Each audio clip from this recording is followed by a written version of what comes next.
makahingi po sana pong tulong. Pambiling gulong. Okay, okay. Saka po, pangdaragdag uli ng puhunan. Sige, sige. Mga katuwang. Ito si Ate Malu. Ate Malu, kumusta? Dating pa lang po. Kuya Ramil, morning. Magandang tanghali. Happy lunch time. Dating pa lang. Dating pa lang. Maluto pa, patanghali na. Anong oras na? Oo. Ano na, mahigit ng alauna. Magluluto pa lang kayo? Niluto pa lang at nadating pa lang nung mag-alas 12. Malayo pang Eh, itong dalaga mo, di marunong magsaing. Ay, nagsaing po. Ah, kala ko di marunong magsaing to. Unang po, kaso lang ay pinapagawa ko nito. Pinapasapin ng buwan. yung ulam po ang linuluto. Ano? Yung ulam ang linuluto po. Ito yung ano nyo, kalakal. Kalakal. Hindi pa nakakababa. Kasi, Saan kayo galing nito mga to? galing po San Lorenzo. Ganito kadami. Magkano ang puhunan nyo sa ganyang kalakal, Ate Malu? Ay, nasa ano po, 500. 500. Tapos gasolina. Gasolina, 50. Oo. Mm. Tapos bebenta nyo yan, magkano?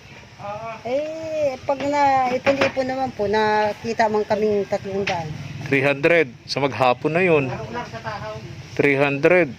Pag may mga bakal-bakal po sa kayong aluminium, yung alum, yun Oo. yung nakita kayo malaki-laki. Malaki-laki. Pero pinakalaking kita nyo na 300. 300. Di nga nabababa doon.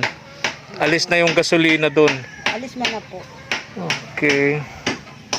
Kaya Mabig. araw-araw po ano, kaya sabi ko mas maganda po ito kaysa sa magtinda ng isda. Oo, hindi. Siguradong hindi ito utangin sa inyo. Oh, hindi po utangin, walang lugihan. Walang lugihan. Kaya po sabi kong ano po, ang kabarangay mahingi po akong pang ano ng ano pa kasi bibili pa ako ng isang gulong kasi po Ano na, kalbong-kalbo na. kalbo na po Delikado na kayo yung niyan. isa, pinalitan ko bago yun. Ay ito na naman oh. Pasiguro lagi ang unahan. Kasi pag ang unahan ang kalbo, delikado yan. Ang bago. Oo. Kasi, So, ano ko ito, kasi ito yung kalbo, yung sidecar. Kasi po mabundok minsan nila pasukan mi ay madaling makalbo. Oo. Ano? Eh, sabi ko, ano po ako ng pambili pang gulong kasi. Magkano ang ganyan, Ate Malu? Agong gura ang gulong, 700. 700. 800 yung bili namin sa unahan ay. Saka yung isa pang ano. So at least may sigurado na kayong pinagkakakitaan sa maghapon, ano? Gusto ko magtagal-tagal ang ano. Eh namulot lang ako, sa pinang ko lang. Kasi sabi ko para kako wala pa tayong pambili. 300 pesos makabili kayo ng ilang kilong bigas na yon. Ano po ni tatlo. 3 kasama kilo. na ulam. May Sabi pang-ulam pa. Ay ang gulay mo yan, naggirinto. Kaya nagpakupaku lang ako dyan. Pag Oo. May bagyo na naman tayo. Sinika. Yan po nga kabarangay inaano ko eh. Yan po, Sunod-sunod. yan po sa loob, burasa na kami kasi ang bubong ko na bulok-bulok na. Sunod-sunod ang bagyo natin. Kaalis pa lang ni si Christine, si Leon, tsaka sino yung isa? Yung si Christine, si Leon, yung isa pa, si ano po yun? Marcy ba yun? Mercy. Marcy. O, ngayon nakabuntot na agad. Oo po, mayroon na Si naman Nika. Nika. O, ingat Kaya kayo sabi ha. ko, yun po, binabaha po dito sa ako. Kung hindi ko nagtastas yan, ganun daw, mapasok na sa loob ang baha. Kumusta yung bahay ni Naimir na hindi naman... Ay, hindi man po, mataas-taas man ang Oo. pagkano. Dito sa akin, ang kababaan. Eh, minsan sabi ko, hindi balik ako, basta may bigas lang ka kung Oo. may mga, lang pagkain. Bogs, yung bigas natin dyan, bigyan mo. Ito. Ate Malu, pasensya ka na sa bigas na yan ha. Salamat Oh, po. di mo na yan bibilhin, pang ulam na lang. ulam na lang po, Ano? na lang ako, na gulay-gulay. Oo. Ilan na lang kayo rito? Wala na yung mga apo yung iba. Opo. Ano na lang po, ang anak ko grade 10, grade 7, grade 5. So, tatlo, lang bali 5 na lang kayo. na kami mag-asawa. Wala na yung makukulit na apo. Naginawaan po ako, nandun na sa nanay, matataba na, sabi niya, pag naano sa akin, ganyan na lang, nakawala. Ah, okay. Natutukan po, Siyempre, nakakamiss din. Yung po ay, yung pong bagong alis, iyak na akong iyak kasi sa akin na lumaki. Yung Oo. naman po akong magawa kasi, Correct. Pare-pareho kayo maghihirap. Naghihirap sila sa'yo, naghihirap ka rin naman sa kanila. ayun po, sabi ko, naghahanap buhay kami. Oo. Hindi man po, pag sinasama-sama ko pagkalakal, nagkakasarakit. Tama, tama. Naabot kaming ulan. Tama iyon. Eh sabi ko, kawawa man ang mga apo ko. Oo. Kasi nadadamay ka, hindi ko man maiwanan dito kasi makulit. Pasok mo muna at mainit dyan sa lugar mo. Halika na, pasok mo dito. Dito tayo. Hoy! Laga! Sabi ko, tuloy po ka. Mm. Karpintero pala tong dalaga mo, Kuya Ramil. Ah, Oo. Tinuturuan ko at wala ka kasing lalaki, ano? wala na eh. Wala Puro babae na. wala na sa amin napanday. Nagkialis na baga. Puro babae na ang nandito, ano? 3 babae yan, ano? Nasa umpo. Ito si panganay. Hindi po bunso mo. Ah, si bunso ito. Yung isa kong panganay, yung grade 10. Yung naglalakad na walang sapatos. Oo. Walang tsinelas.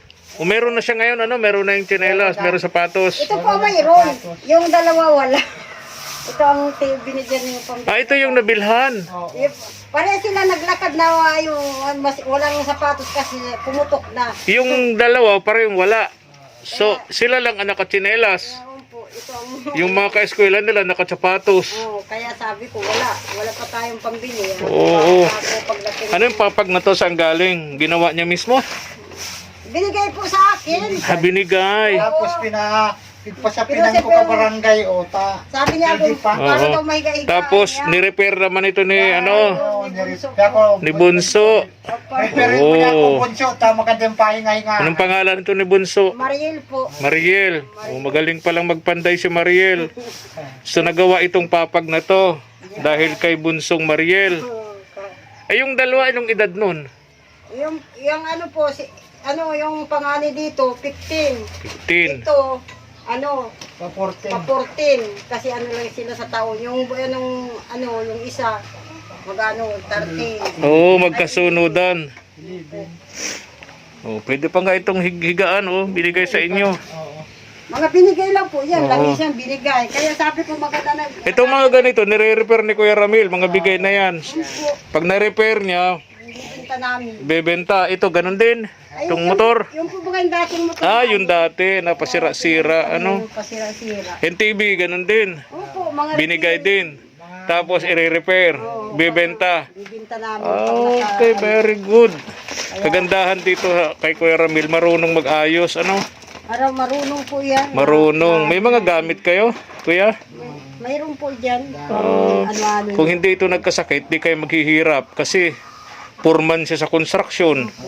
Malaki ang kita ng foreman sa construction, ano? Tapos marunong pa siyang magkulik-kulikot ng anong tawag yun, mga electronics, no? Kaya sabi ko, para po ako naputulan. Kung hindi siya na-stroke, di kayo maghihirap, Ate Malo, no? Sabi ko, siguro kako. Kaya sabi ko, natuto din ako sa hanap buhay. Sabi ko, kakayanin ko kasi nandiyan pa man si Agom, nakakatulong pa man sa hanap buhay. Oo. Tulungan kami, nakaka-driver siya. Oo, kahit hirap siyang maglakad, kaya naman niya magmaneho. Po, kasi kung maano pa man ako Ang problema, kapag kayong motor nasiraan sa highway, paano na siya ngayon? Aakayin mo. Inaakay ko po, makatabi kami. Oo. Isa madalas siyang gamit. Kasi di naman niya kaya maglakad mag-isa. Isa po nga naputulang kami ng preno. Oo. Sabi niya, dali-dali kasi may masalubong kami, pinagtabi ko kaagad. Nako, yun ang problema. Kaya dapat yung gamit ninyong hauler, laging nasa kondisyon ang makina, ang gulong. Papaayos ko po nga kako yung At preno. kasi naputol-putol ko yung preno sa kayang gulong.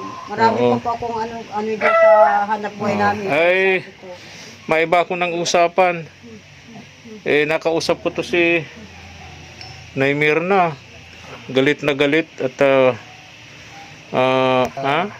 ay, awang ko po yung dalawang yan. Kasi sabi ko kay Bismailsa, magbati na kayo kasi magpapasko pati. magpapasko. Sabi ko, hayaan mo na si Nanay Berna.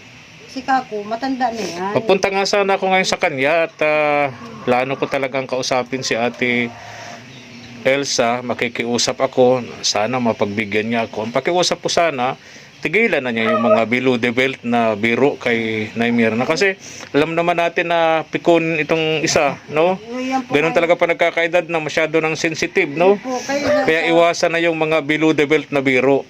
Mabuti si Kuya Ramil at Nagkagalit daw siya. ay Gawa magkasundo po yung ng, dalawa, ni Nanay gawa Bella. ng, nung mapanood daw niya yung video dito kay Pastora.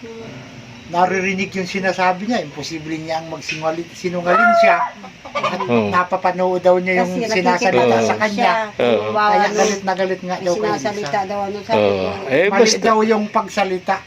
Oo. Hindi naman daw Sabi ko, totoo. hindi kayo magkaintindihan maghipa. Magpapasko, di ba? Pag ilang araw na lang, Pasko na, no? Po nga. Sana ano na, alisin na yung mga puot sa dibdib natin. Perali na yung tawag doon. Pagmamahalan ba, yung respeto sa isa't Yan isa. po nga Kako, kabarangay. Kaya sabi ko kay Ate Elsa, puntahan mo ka ako dyan at mag-usap kayong dalawa. Oo. Magtiyak. Sinabihan mo, Kuya Ramil. Oo. Po, Para ka ako, magkaintindihan kayo. Kasi kung puro kayo masalita isa, masalita Oo. isa. Alam mo pati ang Hindi kayo magkakaintindihan. mga salita pati walang bawas diyan. Oo. Puro dagdag yan. Dagdag yan eh. Oo, pag tama bawas. Bawas. Pag mali dagdag. Dagdag yan. Oo. Kaya po nga ganun ang kabarangay na. Kaya away talaga 'yun. Kaya sabi ko, Papunta sana ako, wala daw si Ate Elsa sa bahay niya. Wala po.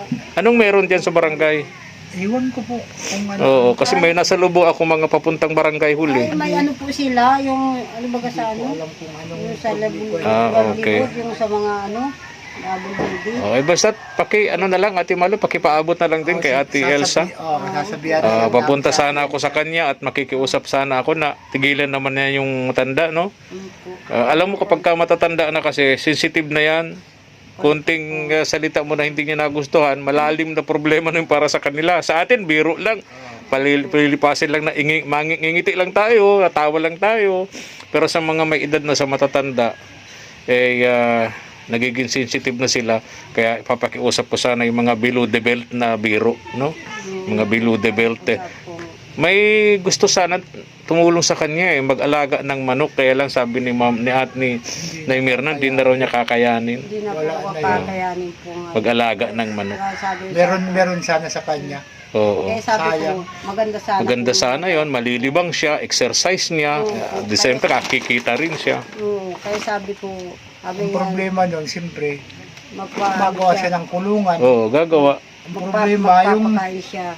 kulungan, saan niya ikukuha? Kaya nga, dun sa bakanting lote dun, o sa kanto, kitang-kita na lapit lang na sa bahay niya, di ba?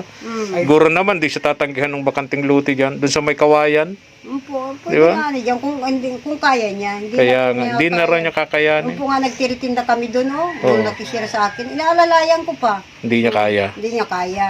Ay, Kahit pagtinda lang, di niya kaya, no? Ay, ano pa, malo, ano yun mo ito, di ko ito, ano. Napakanda ko tanap kung napa Kaya sa sabi ko, amin. Dito, Oo. no? Pwede yun dun, no? Oo, dun ano, Kasi, doon, sa poultry. tabi kong yun, no? oo, sayang. Nagawa ka dyan ng... May ano ka rito, yung mga native kang manok, nalaga. Meron, marami po akong nito Baga- dito. Gusto ko nga sanang bumili ng native na manok, paalagaan ko sa kanya, para kahit pa paano naman, meron Ay, siyang... hindi na makakaalaga po ka barangay. Ha? Wala. Hindi na po kayo po nga pag ano ng...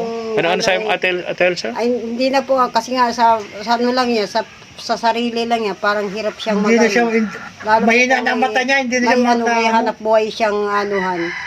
Kaya sabi ko, Nanay Birna, ano po Kuya Efren, hindi na po kakayanin ni Nanay Birna ang mag-alaga po ng manok.